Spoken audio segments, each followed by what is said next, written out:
బిచ్చగాళ్ళు రాసినవారు ఎన్ సంజీవరావు గారు. విజయపురి రాజు జయదేవుడికి తన రాజ్యంలో బిచ్చగాళ్ళు లేకుండా చేయాలి అనిపించింది. రాజ్యంలోని బీదవారందరూ ఫలానా సమయానికి రాజభవనం ముందు హాజరైతే వారికి ఇల్లు, తిండి, పట్ట, అమరై సదుపాయాలు చేయబడతాయని ఆయన చాటింపు వేశాడు.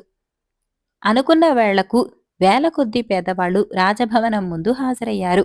వారి సంఖ్య చూసి రాజుకు తల తిరిగిపోయింది. వారికి జీవనోపాధి కలిగించటానికి ఖజానాలో ఉన్న డబ్బంతా కలిసినా చాలదు. రాజు ఇరకాటంలో పడ్డాడు. అప్పుడు మంత్రి వచ్చి పేదజనంతో, ఇళ్లు కావలసిన వారంతా కొండ కిందికి వెళ్లి రాళ్లు కొట్టండి, వాటితో మీరే ఇల్లు కట్టుకుంటారు అన్నాడు. వారిలో అధిక సంఖ్యాకులు బిచ్చగాళ్లే కాని శ్రమించేవాళ్లు కారు. అందరూ వెళ్లిపోయి కొద్దిమంది మంత్రి చెప్పినట్టు చేయటానికి మిగిలారు. రాజు వారికి తాను అనుకున్న ఏర్పాట్లు చేశాడు.